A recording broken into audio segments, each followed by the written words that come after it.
Lots of moves are being made in the NASCAR Xfinity Series. Joe Gibbs Racing adds a veteran to their Xfinity lineup. We're going to talk about all the crazy and surprising moves that were made yesterday.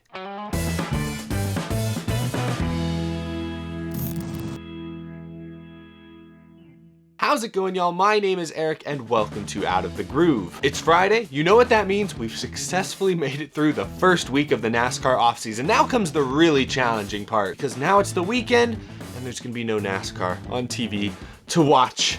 Only a couple months. February will be here before you know it. And in the meantime, here at Out of the Groove, we've got you covered. So today we're talking all about the NASCAR Xfinity Series. We've spent all year talking about Cup Series Silly Season, and believe me, there have been a year's worth of storylines there. But we haven't talked much about Xfinity, mainly because there hasn't been a whole lot of news regarding Xfinity. But now that the Cup Series musical chairs has just about been decided, now it seems like a lot of teams are finalizing their Xfinity plans. So Joe Gibbs Racing was in the news yesterday, making a huge driver swap. 2018 Truck Series champion Brett Moffitt revealed his 2021 plans and some other rumors to talk about. But before we talk Xfinity, I want to talk about something that just broke this morning. Travis Mack has been announced as the crew chief for the newly formed Trackhouse Racing Cup Series team. This is the team founded by Justin Marks that Daniel Suarez is going to drive for next year. Travis Mack most recently spent the last 2 seasons as Michael Annette's crew chief in the NASCAR Xfinity Series. Call it Travhouse Racing because Travis Mack is getting the promotion. We'll see what he can do next year with Daniel Suarez. My expectations are kind of all over the place. It's supposed to be kind of like an extra RCR car. They're very closely aligned with Richard Childress. They're even working out of part of the same building, I believe. Their own area, but anyway. So it's going to be an interesting team to watch next year for sure, but just want to get that out there. Before we talk Xfinity, let's do that right now. Yesterday, Brett Moffitt announced that he will drive full-time for Our Motorsports in the Xfinity Series next season in the number 02 car. Brett Moffitt will not return to GMS Racing in the NASCAR Truck Series. GMS confirmed that in a statement. This comes less than a week after Brett Moffitt unfortunately fell a bit short of capturing his second Truck Series title, done in by an unfortunate late race yellow and perhaps poor pit decision. Ever since Brett Moffitt's post-race interview last Friday night, where he basically tore into his crew chief, not by name, not directly, but definitely criticized the team's overall strategy a number of times, it seemed pretty clear then that, oh yeah, Brett Moffitt's not coming back to GMS Racing, but now we have it official. Moffitt is going full-time Xfinity racing. He ran almost the full Xfinity schedule this season. He ran 29 out of the 33 2020 races, all of those driving again for Our Motorsports in the 02 car. In those 29 starts, he did grab 7 top 10 finishes. Our Motorsports is not a super competitive race team. I think Brett Moffitt is a criminally underrated race car driver. I think it was clear to many people he got the most out of that car at a number of races this last season. It sounds like that team is hoping to take a small step forward this next season. Maybe Brett Moffitt can contend for a playoff spot. I don't think that's out of the realm of possibility. I mean, realistically, the Xfinity Series really only has about 10 or 11 cars on track each race that I think can really win or possibly win. And they let 12 cars into the playoffs. So I think there's a spot or two open for someone like a Brett Moffitt. This year you saw like Ryan Sieg, Brandon Brown nab 2 of the last playoff spots. I wouldn't be shocked if Brett Moffitt throws his name into consideration next season. Cool to see the 28-year-old Brett Moffitt moving into the Xfinity Series full-time. I'd really like to see him get an opportunity with a true contender. Unfortunately, that will likely have to wait. It will be a little disappointing not seeing him run for a Truck Series championship. He didn't win a whole lot this last season, only got 1 win in 2020, but gosh, he was consistent all season long and had the championship locked up until Dawson Graham. An unfortunate and untimely end to Moffitt's GMS tenure, but there you go. He's going to Xfinity Series Racing next year. Let's see what he can do. Now let's talk Joe Gibbs Racing because they dropped a pretty big bombshell on all of us yesterday. There's a new driver of the number 18 Xfinity Series Toyota Supra, and it's Daniel Hamrick. I must say, I did not see this coming. Daniel Hamrick will race full-time next year for Joe Gibbs Racing in the Xfinity Series, effectively replacing Riley Herbst. What a wild journey it's been the last 3 years or so for Hamrick. Remember 2018, just a couple years ago, he was racing full-time in the Xfinity Series for RCR, made the championship 4, got promoted into the NASCAR Cup Series in 2019. Things didn't go so great, did not have a very good season, so he basically got let go by RCR in favor of Tyler Reddick. In 2020, Hamrick was able to land back in the Xfinity Series with Junior Motorsports on a part-time basis. 2020 had a lot of ups and certainly a lot of downs, unfortunately, for Hamrick, and now here we are going into 2021. He's switching to Toyota, Joe Gibbs Racing, staying Xfinity, but but it's exciting that he's going full-time racing. No confirmation yet as to who the crew chief is going to be or what sponsors Hamrick may be bringing. There's speculation that there are a couple of sponsors he had at Junior Motorsports and even back in his RCR days that may make the jump with him to Joe Gibbs Racing. We'll wait for further confirmation there. This is really surprising to me. For the years now, Joe Gibbs Racing has really dedicated its Xfinity teams to young upcoming drivers. And when I say young, I'm not talking, 30, which is how old Daniel Hamrick will be when next season starts. I'm talking like 18, 19, 20-year-olds. I mean, we've seen Eric Jones come through that organization. We've seen Christopher Bell. But like this year, Harrison Burton was 19 years old when he landed in the 20 car and won early on in the season at Fontana. Riley Herbst is only 21 years old. Brandon Jones is young as well. Joe Gibbs Racing's Xfinity team has been for the super young and potentially promising up-and-coming young drivers. 30-year-old Daniel Hamrick, I'm not trying to say 30 years old is old or anything like that, but it is a little old if you're trying to consider yourself a NASCAR prospect. I mean, Daniel Hamrick has been in NASCAR, he's driven trucks, Xfinity Cup now.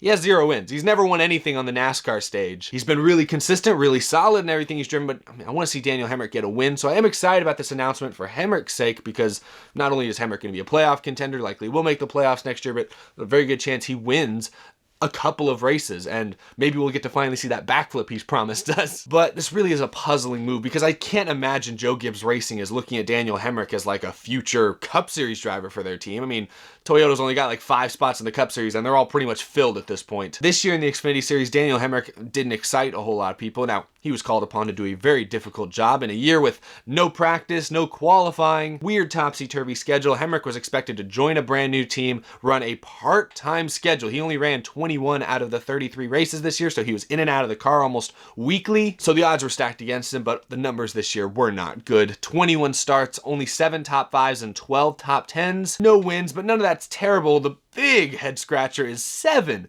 DNFs. Ugh. A lot of that, of course, was not Hamrick's fault. The team just seemed to have terrible luck. Like the final race of the season, a mechanical failure did them in early. A lot of times it was not Hamrick's fault by any means. He did make some mistakes early on in the season. It was still not a great display of Daniel Hamrick's skill, I would say. But a lot of those numbers are deflated largely because of the team making mistakes just during the races. Hamrick drove that car. I mean, in fairness, when Jeb Burton was in the 8 car this year, he didn't run much better. So Hamrick did okay, all things considered. It was a difficult season, I'm sure, but that's another reason it's surprising Joe Gibbs Racing would opt to put a 30-year-old, not super exciting Daniel Hamrick behind the wheel of one of their flagship Xfinity cars. He's driving the 18 car. It's the same font as Kyle Busch's 18. I mean, I don't know. I don't expect this to be some sort of long-term plan where Hamrick and Toyota team up for years and years to come. I don't think that's going to happen, but at least for the first time now in a couple of years, Daniel Hamrick is hopefully going to have some form of stability. Full-time ride for a very competitive Xfinity car.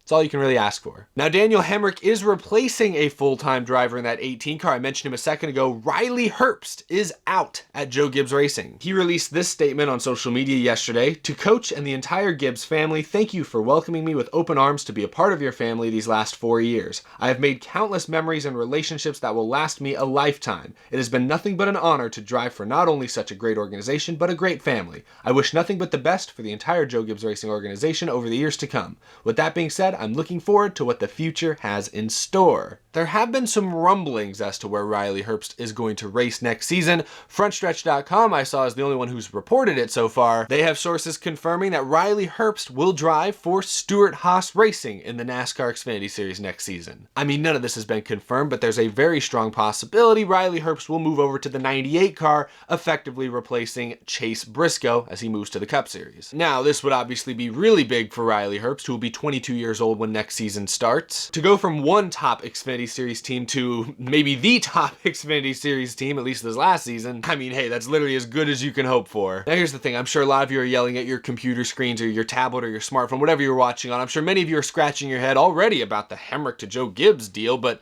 Riley Herbst to the 98, to a car that nearly won the championship this year, that won 9 races. Well, I know. Riley Herbst, I'll just be honest, has underperformed in every car he's ever raced in, at least since he's gotten into the NASCAR scene and K&N ARCA and all that. Riley Herbst has not done anything, in my opinion, to warrant getting a top Xfinity Series ride like the 98 car is. So I understand a lot of fans are probably groaning about this. Riley Herbst, of all people. I don't mean to be hard on Riley Herbst. A lot of people have a lot of respect for Riley. I'm not saying he can't drive. I'm just saying he hasn't shown top Xfinity level talent yet, but time will tell. I mean, just look at his 2020 season at Xfinity. Again, I'll throw the pandemic out there as something that, I'm sure made this year a little more difficult, but Herbst was a full-time rookie in Xfinity this year, ran all 33 races, driving that 18 car, a championship contending team and organization, 0 wins, only 4 top 5s, and 17 top 10s. He had an average finish this year of 16th. Remember what I said earlier about there only being like 11 or 12 cars on a weekly basis that can, win in the Xfinity Series? Yeah, his average finish was 16th, so that's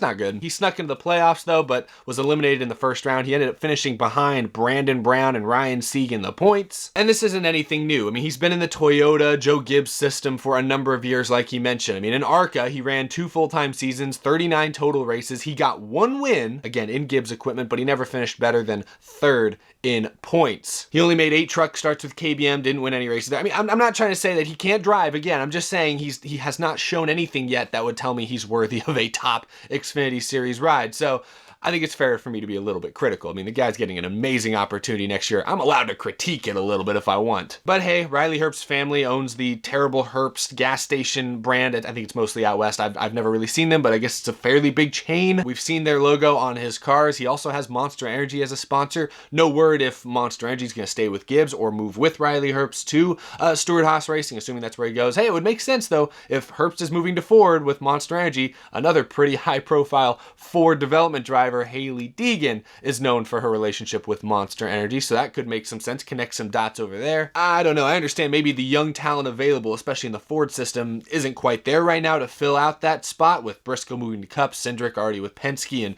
Hailie Deegan's just now stepping into truck. She's not ready for Xfinity, and I understand that maybe there weren't a whole lot of great young options for Tony Stewart and Gene Haas to pick from, but I mean, Riley Herbst, it's clear he brings some funding to that team. I'm sure he's going to have some great runs. He might win some races. I mean, hopefully he wins a couple races next year. I think that's extremely important. It is harder to predict right now more than ever with all these young drivers moving from new team to new team. But more importantly, because of the pandemic and because of next year featuring mostly one-day shows again with no practice, it's going to be harder for these young drivers to build up any sort of connection to their new teams, any sort of familiarity with their new crew chiefs or their engineers, anything like that. And I think a lot of that is extremely important, especially if you're a young driver still trying to trying to learn all you can. I definitely think that hurt Herbst's performances a little bit this season and will likely have an effect next year, but at some point you got to rise above that anyways. He's driving arguably the best car in Xfinity next year. He needs to win some races, not just one. He needs to win a couple at least next season. Otherwise it's obvious he's still not living up to the hype, but big shoes to fill over there with Briscoe moving out into the Cup Series, but there you go. It sounds like Riley Herbst is going to SHR, Daniel Hamrick to JGR. What a weird swap-a-roo. I don't see that coming. Wow. Even the Xfinity Series is full of silly season surprises. That's about on par for this year.